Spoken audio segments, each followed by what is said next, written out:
So hi guys, ayan ang Luzon, Visayas, and Republic of Mindanao ni Digong. Alam niyo ba mga kababayan, na mismong baluarte ni Sara Duterte ang Mindanao, sinusuka na siya? My God, nakakahiya ka, Inday.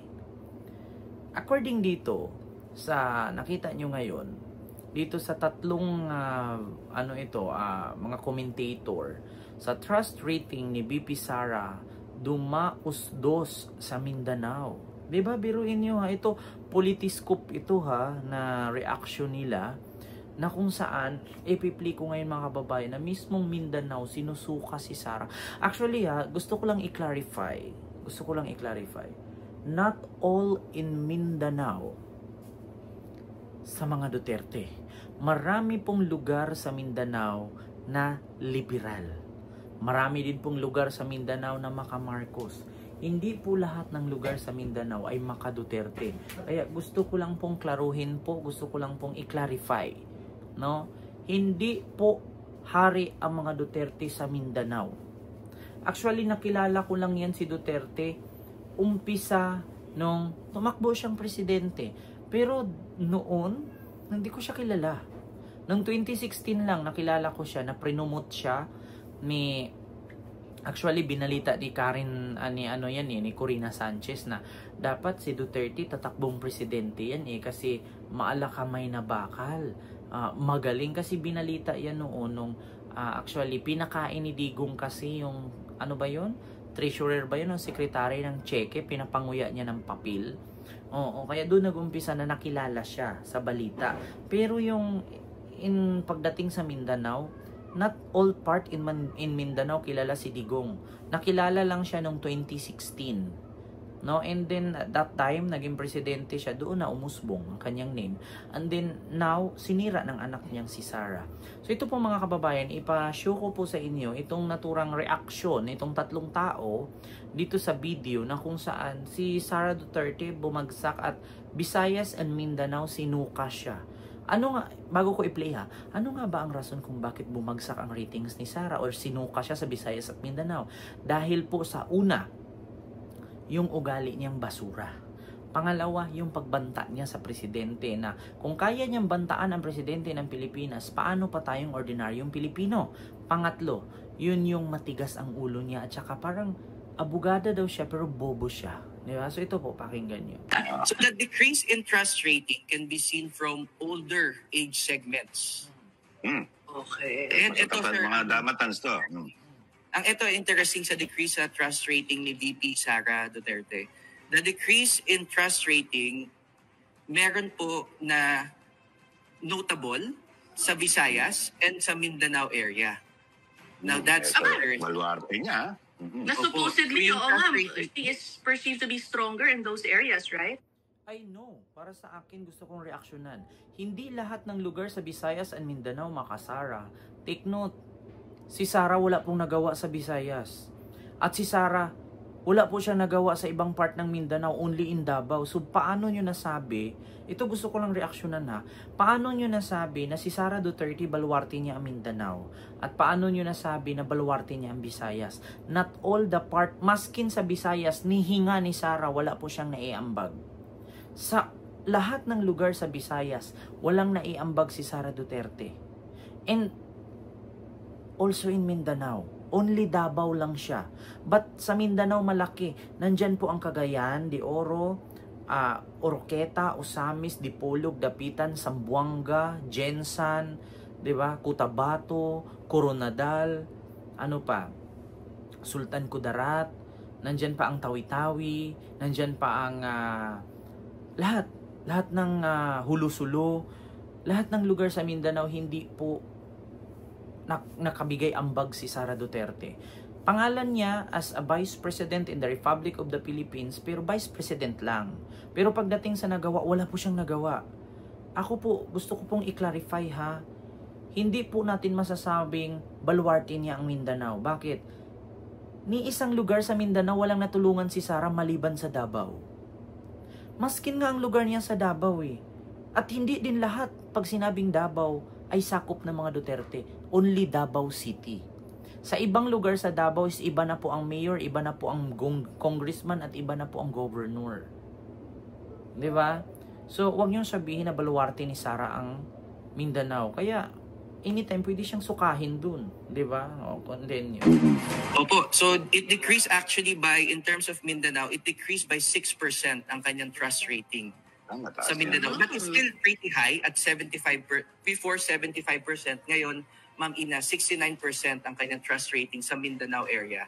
And nag-decrease din sa mga hindi natin edad to yung mga older generation, 51 and 50 years. Mga 300 to 400. Oh. So sa mga matatanda na butante sa Mindanao, malaki pong dismayado. Mga dismayado po sila kay Sara. Pero pagdating sa Gen Z, sa millennials, meron namang nakakaintindi. Pero alam nyo naman kasi minsan kapag mga matatanda, maskin mga kabataan sa Mindanao, lack of social media. Hindi lahat ng kabataan sa Mindanao ay nakapokus sa social media. Meron pong mga lugar sa Mindanao na halos walang internet. Wala, maskin yung SIM card, walang data. No, walang signal, maskin sa cellphone. Marami pong lugar sa Mindanao na hindi abot ng internet. Kaya ang Mindanao is malaki po siya kaysa sa Luzon. Kaya ang masasabi ko po sa inyo is hindi lahat ng part sa Mindanao nakakaalam ng balita, lalo na sa mga senior citizen. Lalong-lalo na yung mga senior citizen na butante, yung mga nanay at tatay na mga 40 to 50 years old. Hindi lahat yun nakakapanood ng YouTube, nakakapanood ng Facebook, ng TikTok at ng TV. Minsan ang ginagamit sa part ng Mindanao, radyo. Minsan pa ang radyo, battery. Yung battery na yun ay dipokpok, binibilad sa init, nilalagay sa taas ng bubong.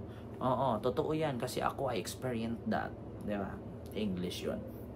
Kaya, not all in Mindanao alam kung ano ang mali, ano ang nagawang tama ni Sara.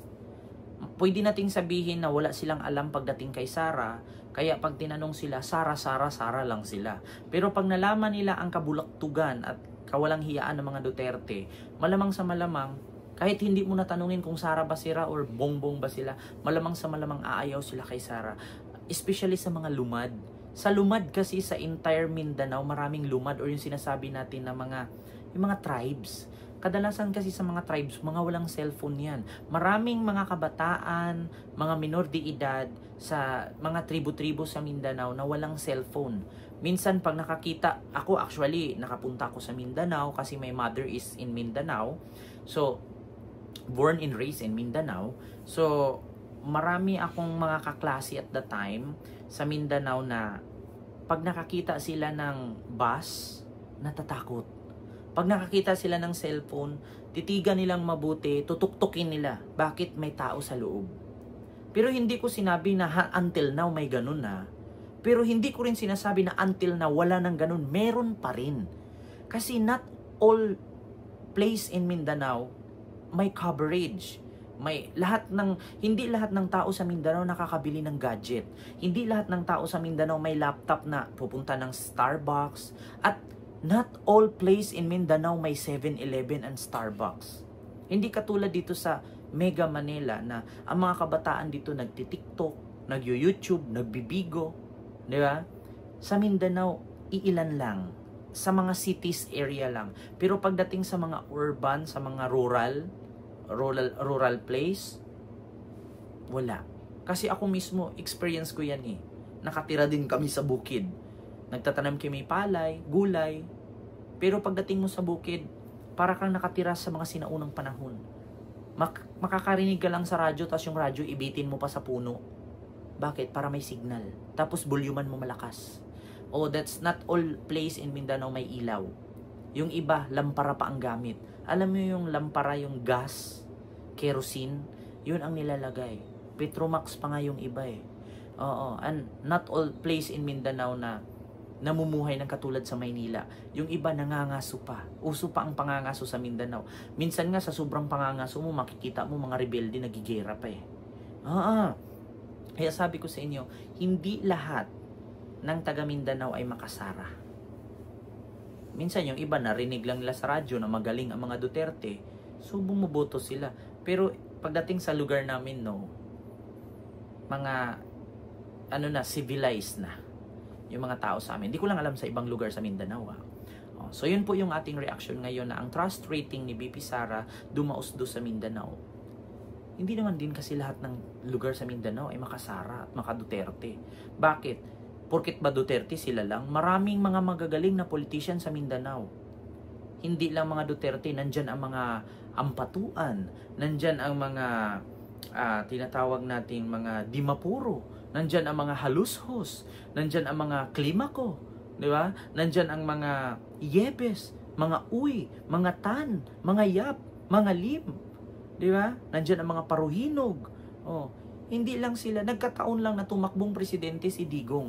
Pero kung tutuusin, maraming mga mas magaling na politician sa Mindanao, not only Duterte. Kasi ako, I was, nakatira din po ako sa Mindanao. My mother is born and raised in Mindanao. And I, thank you and see you next vlog. God first.